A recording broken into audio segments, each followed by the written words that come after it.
नमस्कार मंडळी, कसे आहात सर्व? मजेत ना? बरं, तुम्ही मजेत, आम्ही पण मजेत. काय म्हणलात? ही कोण? अरे हिचीच तर ओळख करून द्यायला आलेली आहे मी. ही आमची संपदा. इटुकली आहे, पण गुणी आहे. तुम्हाला ती थोडीशी रुसलेली वाटते ना? हम्म. आज ती थोडीशी नाराज आहे. कारण तिच्या शाळेत बाईंनी सर्वांना एक मराठीचा गृहपाठ दिला. आता गृहपाठ म्हणजे तुम्हाला तर माहितीच आहे, करावाच लागतो. नाहीतर शाळेत गेल्यावर आपल्याला शिक्षा भेटते. आता हा गृहपाठ तिच्यासाठी थोडा आगळा वेगळा होता, म्हणून ती थोडीशी नाराज आहे. आता गृहपाठ होता, साहित्यांचे प्रकार लिहून आणा. आता आमच्या बाई साहेबांना साहित्य म्हणजे पेन, वाट्या, चमचे, कपडे, पुस्तके एवढंच माहिती आहे. पण असं नाही बरं का. तर साहित्य म्हणजे भाषेतील विविध प्रकार, त्यांना साहित्य म्हणून ओळखले जाते. आता आमच्या या चिमुरडीला साहित्यांचे प्रकार म्हणजे काय हे माहीतच नाही. म्हणून मी आज तिला भाषेची ओळख करून देणार आहे. संपदा, इकडे ये. बघ तुला कोण कोण भेटायला आलेली आहे. कोण आहे? तिथे काय करतात? कशासाठी आले आहे? अगं असं काय करतेस, हे सर्व तुला भेटायला आलेत. मी ओळखते. हो, तू ओळखते आम्हाला आणि हे सर्वांची तुझी चांगलीच ओळख आहे. माझी ओळख तर तुला लहानपणापासून आहे. मी आहे कथा, माझं दुसरं नाव म्हणजे गोष्ट. आपली ओळख कशी काय? अगं आईच्या तोंडून, आजीच्या तोंडून लहानपणापासून तू अनेक गोष्टी ऐकल्या आले असेल आणि ऐकू ऐकू पुस्तक वाचायची पण सवय लागली असेल. ओला, हुशार कावडा, ससा अशा अनेक गोष्टी तू ऐकल्या असतीलच. हो, अशा अनेक गोष्टी माझे आई, बाबा, आजी, आजोबा मला सांगत होते. बरं का संपदा, आकर्षक सुरुवात, परिणामकारक शेवट हेच माझे वैशिष्ट्य. कागताई, तुझे काही प्रकार असतात का? कारण बाई आज आम्हाला म्हणाले, चला आपण सावध कथा शिकूया म्हणून. हो, अगदी बरोबर. ऐतिहासिक कथा, बोध कथा, वैज्ञानिक कथा हे अनेक माझे उपप्रकार आहेत. शिवाय नाटक, मालिका, चित्रपट या ललित कलांचं कायम म्हणजे मी मूळ अशा दक्षिण असल्यास कोणत्याही रंगारूपात बहरत जातच नाही. कागताई, तुला माहित असलेल्या लेखकांची माहिती मला सांगशील का? हो नक्कीच. पु ल देशपांडे, विभा शिरवाडकर असे अनेक लेखक आहेत आणि या अनेक लेखकांनी त्यांचं नृत्य दाखवलेलं आहे. तुझ्या माहितीसाठी मी आणखीन कोणाला बोलत चालते. कोण आहे? ही माझी थोरली बहीण कादंबरी. काग संपदा, आवडली का कथा? मी कादंबरी, कथेची थोरली बहीण. घाण हवी तर कादंबरी, हवी तर कथा. पण माझा अवका थोडा मोठा आहे. तुझा अवका मोठा कसा? कथा विस्तृत आणि सविस्तर असते. अनेक पात्रे असतात. संवाद आणि वर्णन त्यांना समतोल वापर करतात. सामाजिक, ऐतिहासिक आणि काल्पनिकही जातात. हो, खरंच ताई, तुझा अवका खूप मोठा आहे बरं का संपदा. ययाती या काल्पनिक कादंबरीला साहित्य क्षेत्रात मानाचा पुरस्कार मिळाला आहे. हो का? खूप छान ताई. आणि बरं का संपदा, साहित्याचा साठा अजून संपला नाही, तर कादंबरी कथा तुझ्या भेटीसाठी आल्या. श्रावण मानसी, हर्ष मानसी, हिरवळ राणी चोहीकडे, क्षणात येते सरसर शिरुनी, क्षणात कोळे ऊन पडे. काय संपदा, ओळखलंस का मला? अगं मी आहे कविता, आपली तर फार जुनीपासूनची ओळख. हो ताई, मी बालपणापासूनच तुझी एक कविता माझ्या आईने मला शिकवली होती. मी ती तुला म्हणून दाखवते. जुगु जुगु जुगु घेन गाडी, हवांच्या रेषा पळती झाडे पाहूया, मामाच्या गावाला जाऊया, मामाच्या गावाला जाऊया. मामाची बायको सुगरण, रोज रोज पोळी शिकरण पोळी खाऊया, मामाच्या गावाला जाऊया.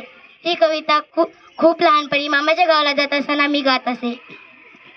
अगदी बरोबर. माझं रूप तर छोट्याशा मोजक्या शब्दात मांडणारी यासारख्या अनेक अलंकारिक कविवर्य मला अधिक सुशोभित करतात. बर, मला सांग, माझ्याबद्दल तुला अजून काय माहित आहे?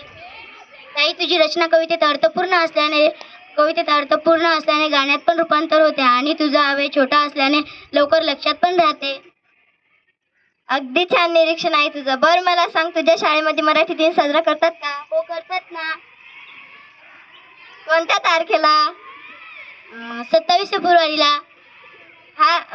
अगदी बरोबर. हा जन्मदिवस कोणाचा आहे? मला माहित नाही. हा जन्मदिवस कुसुमाग्रज यांची जयंती साजरी केली जाते हे तर तुला माहित असेल ना.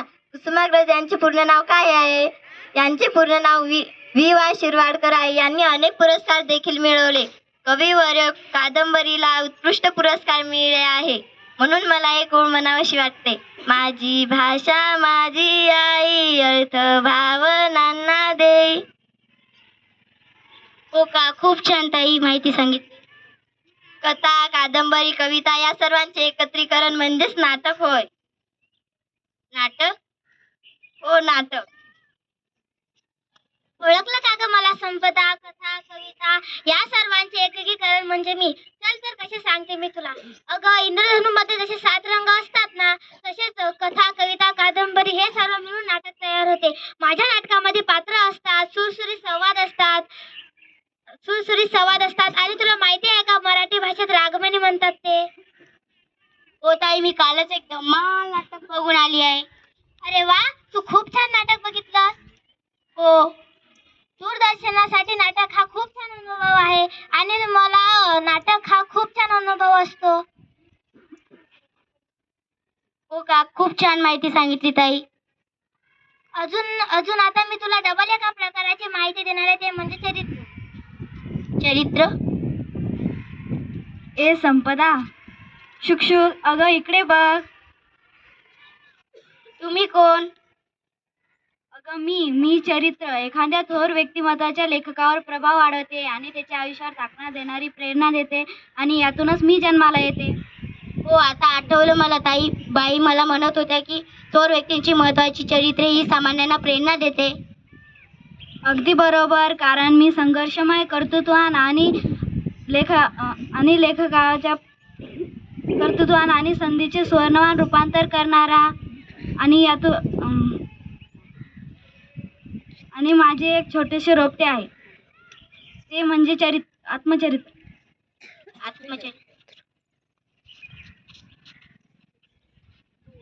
तुम्ही कोण? मी आहे आत्मचरित्र, चरित्राच्या कुटुंबातील एक. हो का? चरित्र आणि आत्मचरित्र यामध्ये फरक माहित आहे का तुला? नाही. चरित्र आणि आत्मचरित्र हे एक संघर्ष आणि भावना, अपयश, यश, एखाद्या लिहिलेले स्वतः लिहिलेले लेखन म्हणजेच आत्मचरित्र.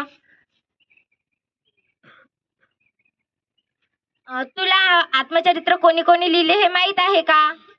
नाही. श्यामची आई हे पुस्तक माहित आहे का तुला? हो, हे तर साने गुरुजींनी लिहिलेलं आहे. शाबाश, बरोबर आहे. तुला कळले की आत्मचरित्र आणि चरित्र म्हणजे काय, पण एवढंच पुरेसे नाही बरं का. आत्मचरित्र आणि चरित्र याच्यात आणखीन एक प्रकार आहे, तो म्हणजे वर्णन प्रक्रिया. प्रवास वर्णन. ओळखलं का मला? मी प्रवास वर्णन. नाही. मीच तुला दूरदूरच्या गावी पोहोचणार. एखाद्या ठिकाणाहून आल्यानंतर प्रवासाचा अनुभव, भेटलेली माणसे, निसर्ग सौंदर्य आणि आठवणी याचे वर्णन करणारे लेखक म्हणजे प्रवास वर्णन. हो, समजलं मला. प्रवास वर्णनामुळे ज्ञान वाढते आणि जग पाहण्याची दृष्टी विंडूल होते. त्यामुळे प्रत्येकाने प्रवास करावा आणि त्याचे सुंदर वर्णन करावे. अगं संपदा, मी बघितले 7वीच्या पुस्तकात पण आहे. बालीबेट हा पाठ माझाच तर एक भाग आहे. पु ल देशपांडेंनी खूप सुंदर वर्णन केले आहे त्या बालीबेटाचे.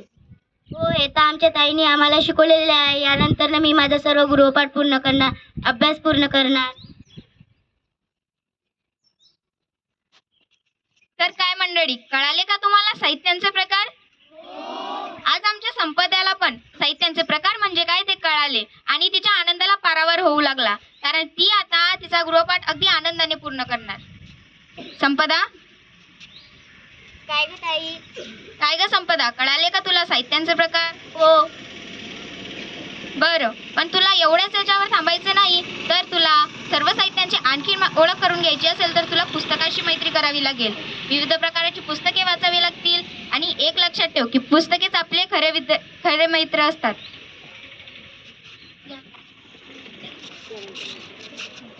यानंतर तुम्ही पण तुमचा गृहपाठ पूर्ण करणार